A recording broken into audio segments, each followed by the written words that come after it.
Nowadays, diabetes is no longer a disease of rich countries. It will increase from 171 million people in 2000 to 438 million in 2030, with developing countries counting 76% of diabetic patients in the world. Diabetes is a malfunction of the metabolism of sugar in the body, which will cause its excessive accumulation in the blood. There are two main types of diabetes. In the case of type 2, the pancreas produces insulin in inadequate quantity and the body doesn't respond well.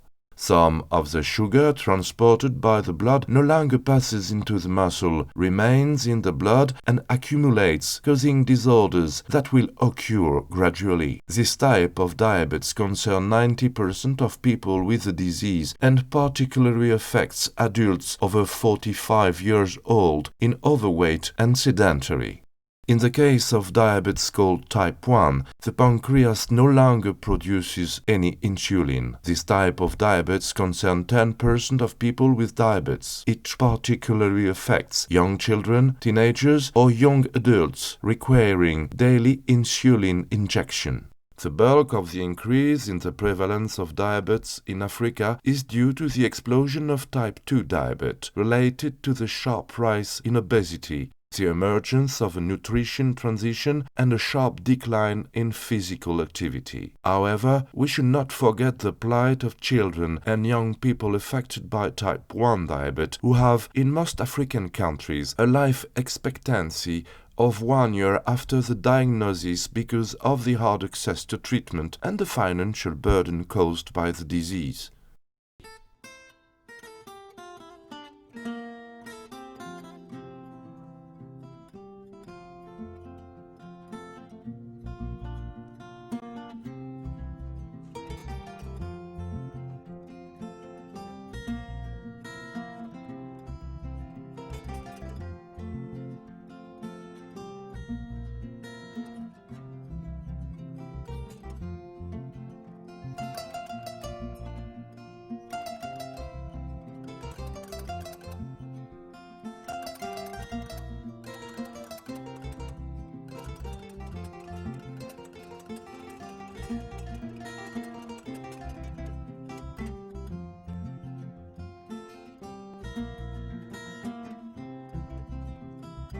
Bonjour, je m'appelle Moussa, j'ai 12 ans.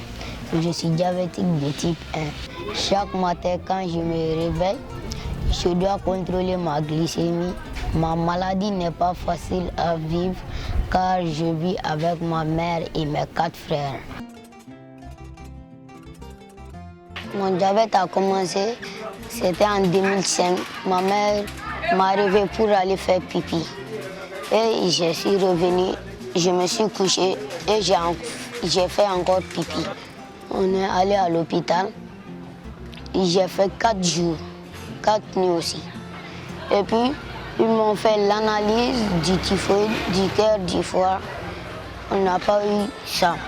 Et le docteur a dit, on n'a qu'à faire l'analyse du diabète. Donc, on a fait l'analyse.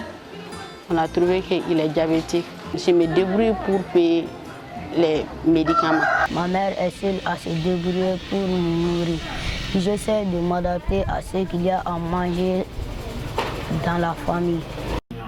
Ça va?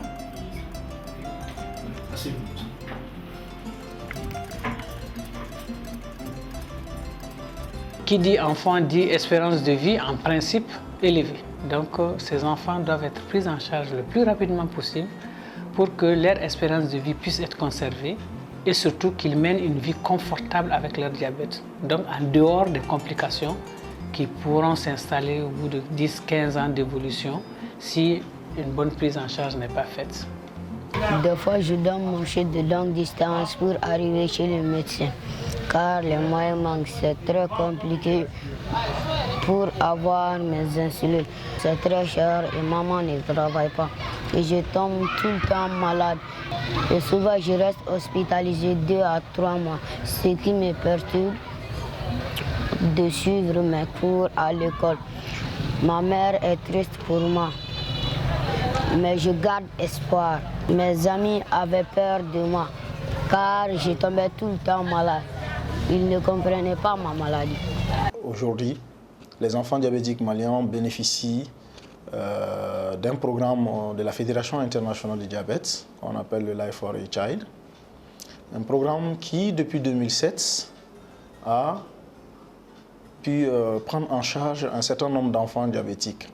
Donc 2007, ils étaient peut-être moins d'une dizaine, 9 puis 11. Et progressivement, on a vu qu'il y avait beaucoup d'enfants diabétiques qui étaient méconnus, puisque entre le diagnostic et la prise en charge correcte, on perdait de vue la plupart de ces enfants où ils mouraient parce que la prise en charge n'était pas assurée par la famille. Donc le Life for a Child est venu en appui en insuline, mais aussi en matériel de dépistage, des petits lecteurs de glycémie pour faire le contrôle de leur glycémie régulièrement. Et rechercher aussi les corps toniques dans l'urine, ce qui permet de savoir si le diabète est en phase agressive ou pas, donc ajuster le traitement. Ce programme, aujourd'hui, entre 2007 et maintenant, a pu prendre en charge près de 200 enfants. Aujourd'hui, je suis très content. Grâce au programme, j'ai pu avoir de l'insuline et des consultations gratuites. Les médecins m'assistent beaucoup. Ma vie s'est améliorée. Je suis parmi les 5 premiers de ma classe. Je suis moins un fardeau pour ma famille. Maintenant, je tombe moins malade et je joue avec mes amis qui me soutiennent. J'espère que tous les enfants comme moi bénéficieront du programme et seront sauvés. The program implemented by the NGO with a specialist has enabled great strides for children with diabetes. Still, the number of children with type 1 diabetes is growing exponentially, and the program cannot cover all children in Mali. The needs are immense for all these children to have access to quality care, to survive and live full lives. Santé Diabète wishes to strengthen and expand this program in order to reach all children in Mali and children from other countries in West Africa. The NGO Santé Diabète continues its engagement with all of these technical and financial partners, all of these donors, in order to give a better life to all children with diabetes.